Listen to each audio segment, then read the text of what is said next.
विनोद, विनोद, देख रहे हो ना कैसे खतरों का खिलाड़ी सीजन 11 का हूबहू रिपीट टेलीकास्ट यहाँ पर हो रहा है। हमने खतरों का खिलाड़ी 11 में जो थंबनेल डाली थी ना उसी को यहाँ पर चेंज कर दिया, बस नए लोगों के थोबड़े के साथ।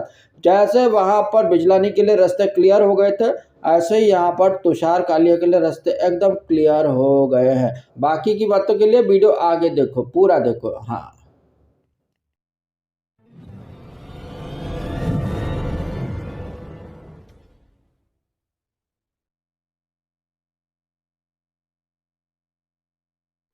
हेलो जी, नमस्कार। खतरों का खिलाड़ी सीजन नंबर 12 का एपिसोड नंबर 21 और 22 आया और खत्म हो गया। ये एपिसोड था ticket to finale special episode. लेकिन टिकट टू फिनाले जिसके बारे में ये मेकर्स बड़े बड़े दावे करते हैं कि एक कंटेस्टेंट पहुंच जाएगा फिनाले में और उसको कोई स्टंट नहीं करने पड़ेंगे, लेकिन हमने देखा है अभी कुछ दिन पहले ही बिग बॉस 15 में कैसे टिकट टू फिनाले की रेवड़ी बट रही थी हर वीक। जब तक उस भेजा फ्राई को टिकट टू फिनाले में टिकट टू फिनाले नहीं मिल गया, तब तक वो टिकट टू फिनाले का भंडारा चलता ही रहा, चलता ही रहा, चलता ही रहा। तो कहने का मेरा मतलब है कि टिकट टू फिनाले की कहीं कोई क्रेडिबिलिटी नहीं है और यहाँ टिकट टू फिनाले कम, इसका मजाक बनाले ज्यादा चल रहा था। कहने को टिकट टू फिनाले बहुत ही इंपॉर्टेंट है जिसके लिए सारे कंटेस्टेंट अपने जी जान लगा देते हैं, लेकिन इसी टिकट टू फिनाले में Mohit Malik 2 stunt back to back abort करता है। और यही नहीं, कहने को टिकट टू फिनाले है लेकिन रुबीना मैडम की तबीयत खराब हो जाती है। फिर एक एपिसोड बाद जन्नत जुबैर को भी कुछ मेडिकल इश्यूज हो जाते हैं, कुछ special issues like internal problems.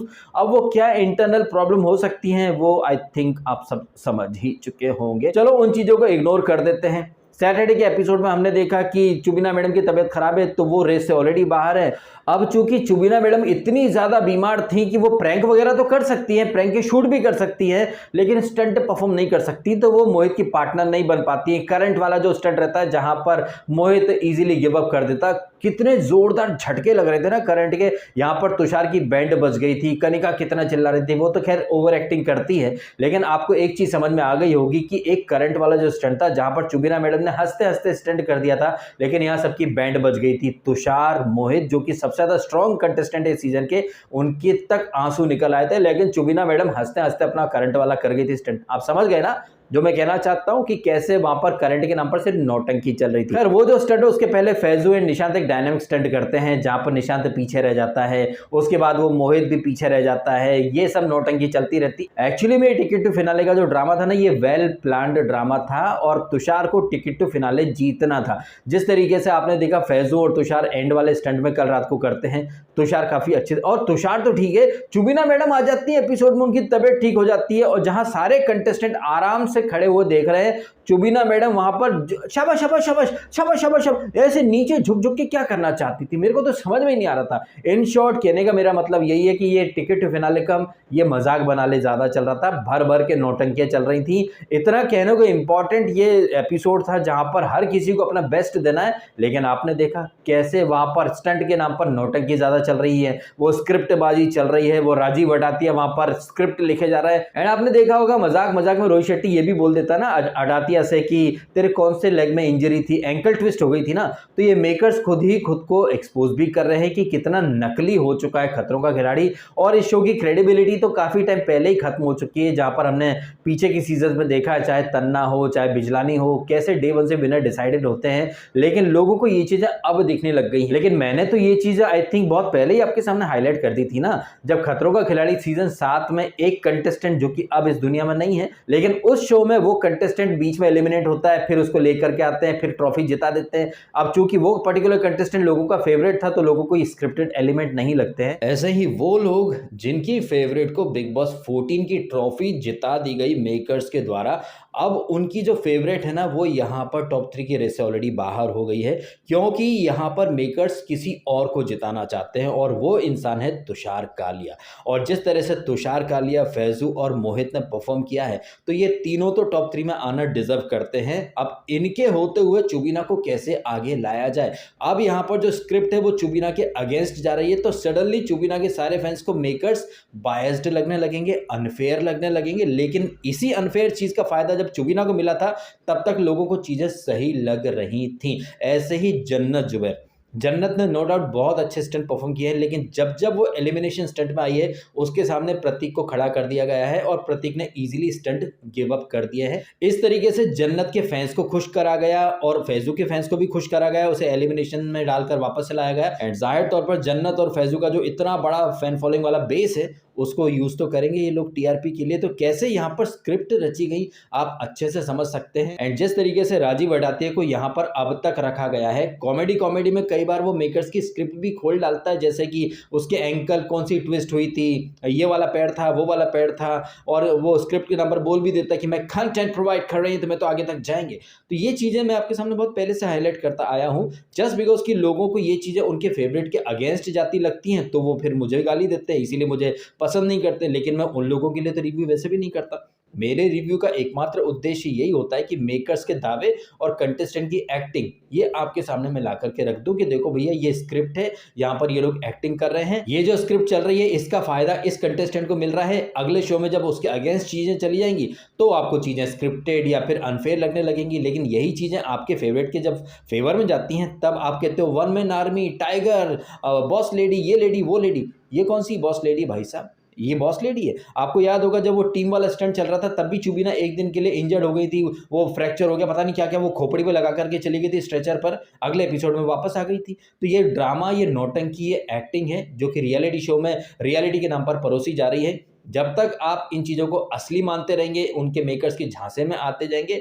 वो आपको ऐसे ही इस्तेमाल करते चले जाएंगे। और आप यानी वो लोग जो अपने अपने सेलिब्रिटी के हिसाब से शो को देखते हैं, जस्ट बिकॉज कि कुछ लोग आपके सेलिब्रिटी का महिमा मंडन कर देते हैं तो आप लग जाते हो भाई ब्लाइंड फैन फॉलोइंग में, अंधी भक्ति में, उनके पीछे पड़ जाते हो। उन तलवे चाटने वाले लोगों को आप खुद जाके फॉलो करोगे, उनको व्यू दोगे, वहां नहीं बोलोगे कि आपके फेवरेट के नाम से व्यू ले रहा है। लेकिन आपके फेवरेट सेलिब्रिटी को अगर कोई क्रिटिसाइज कर देगा तो वहां आकर जरूर भौंक दोगे कि अबे तो उसके नाम से व्यू ले रहा है। मतलब तलवे चाटने वाले लोग आपको पसंद है, लेकिन क्रिटिसाइज करने वाले लोग आपको हेटर लगते हैं। आप ही लोगों के बारे में बोल दिया किसी ने कि जब तक सनीमा है इंडिया में चूतिया बनते रहेंगे लोग। एंड कलर्स टीवी या रियलिटी शो की टारगेट ऑडियंस भी ऐसे ही चूतिए लोग हैं जिन्हें सही और गलत का फर्क ही नहीं पता कि क्या रियल है क्या फेक है, क्या रियल है क्या स्क्रिप्टेड एलिमेंट है।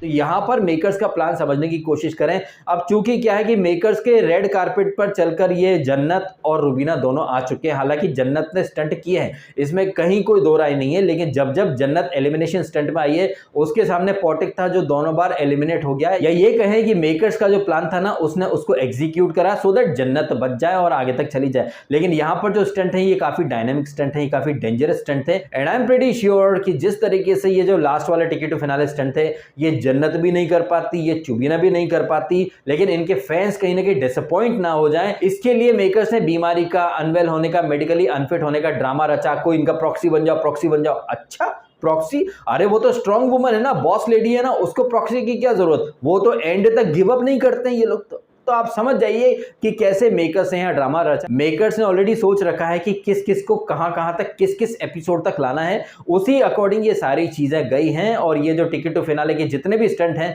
ये सब उस नौटंकी का एक पार्ट था, जहां पर फैजू और तुषार एंड में आ जाते हैं और तुषार इजीली वो स्टंट जीत जाता है। जबकि अगर आप देखें तो फैजू ने जबरदस्त टक्कर दी थी, लेकिन अंतिम फैसला जो होता है वो तो रोहित शेट्टी का ही फैसला होता है। रोहित शेट्टी का फैसला वही होता है जो मेकर्स का इनपुट होता है। तो यहां पर ये जो टिकट टू फिनाले था, मैं इसके लिए बिल्कुल एक्साइटेड नहीं था। इनफैक्ट मैंने तो बहुत सारी चीजें बहुत फास्ट फॉरवर्ड करके देखी है, उनमें इक्का दुक्का स्टंट जो हुए वो भी मैंने स्किप ही कर मारे, बिकॉज बहुत ही प्रेडिक्टेबल सी चीजें हो गई थी। अब इसी दौरान बिग बॉस 16 का टीजर भी आ चुका है, प्रोमो भी आ चुका है, जिसमें सलमान खान कह रहा है कि आप खेलेंगे खुद बिग बॉस। हालांकि इसके बारे में मैं अलग से एक वीडियो बनाऊंगा, लेकिन एक बात मैं यहाँ कहना चाहूंगा इसी वीडियो में कि बड़ी बड़ी बातें हो रही थी कि सलमान ने फीस बढ़ा दी है, सलमान की जगह रोहित शेट्टी आएगा, ये होगा वो होगा। मुझे बहुत सजेशंस आए भाई इसके ऊपर वीडियो बनाओ। मैं बस रिलैक्स कर रहा था, बैठा हुआ आराम से सारा नज़ारा देख रहा था। मुझे पता था ये सब हाइप क्रिएट करने की निंजा टेक्निक्स हैं। आएगा सलमान खान, जाएगा कहाँ? ये लोग आपको बेवकूफ़ बनाते रहते हैं कि रोहित शेट्टी होस्ट करेगा, सलमान ने फीस इतनी मांगी, ये मांगी वो मांगी।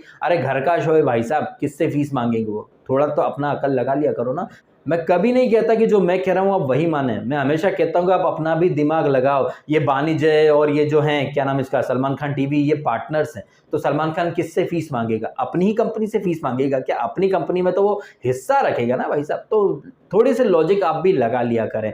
और ये जो खतरों के खिलाड़ी में कल रात को हमने कलर्स टीवी की नौटंकी देखी है, इसके बारे में तो बिल्कुल भी एक्साइटेड या इंटरेस्टेड मैं था ही नहीं। मैंने कल रिव्यू करा भी नहीं, और चूंकि मुझे बहुत मैसेजेस आए, कमेंट आए, इसलिए मैंने कहा चलो एक रिएक्शन दे देते हैं, एक रिव्यू बना देते हैं, वो भी जल्दबाजी में निपटा देते हैं, जैसे एपिसोड जल्दबाजी में निपटा दिया मैंने, क्योंकि कुछ इंटरेस्टिंग था ही नहीं। वो गिने चुने इक्का दुक्का लोग हैं जो कि फाइनल में आएंगे, उन्हीं को स्टंट परफॉर्म करने थे। बाकी कोई बीमार है, कोई अनफिट है, किसी को प्रॉक्सी चाहिए, कोई अबॉर्ट कर रहा है, तो कोई ऐसे कंटेस्टेंट है जो स्टंट कम कंटेंट दे रहे हैं, इसलिए वो वहां तक टिके। कभी स्क्रिप्ट पढ़ लो, झांटा झांटा झांटा, बकवास टाइप के। हर स्टंट के पहले राजीव राठिया अपने कार्ड्स निकालता है और कहता है ये वैज्यू स्टंट जीत सकता है, आई थिंक मोहित नहीं जीत पाएगा, निशांत जीत पाएगा, ये वो। मतलब इतना ज़्यादा नौटंकी चल रहा था। सीधी सी बात यह है कि तुषार के लिए अब रास्ते क्लियर करने हैं, और वैसे भी कलर्स का बड़ा फेस है, वो जज रह चुका है रियलिटी शोज़ में, तो जाहिर तौर पर भाई उसको ज़्यादा प्रिविलेज मिलेगा, तवज्जो मिलेगी। तो यहाँ पर हमने देखा ही कि मोहित बैक टू बैक अबॉर्ट कर रहा है,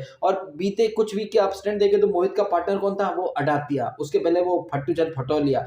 तो मोहित को रास्ते से हटाने की टेक्निक, ऑब्वियसली भी पैसा मिला उसको, तो वो तो मेकर्स की इंस्ट्रक्शन फॉलो करेगा ही ना। तो यहाँ पर सारी चीज़ें बहुत ही ज़बरदस्त तरीके से वेल प्लान की गई हैं। तुषार के लिए रास्ते क्लियर कर दिए गए हैं, प्रोजेक्टेड विनर अभी से बोल रहा हूँ, और कुछ वीक बाद शायद आपको ट्रॉफी लेता वो दिख जाए। जैसे बिजलानी के बारे में मैंने कहा था कि मेकर्स का प्लान क्या है, आप समझ जाइए, वही यहाँ पर आपको देखने को मिल रहा है भाई साहब। हाँ ठीक है, चलो वीडियो खत्म करता हूँ। आपने समय निकाला, वीडियो देखा, थैंक यू सो मच।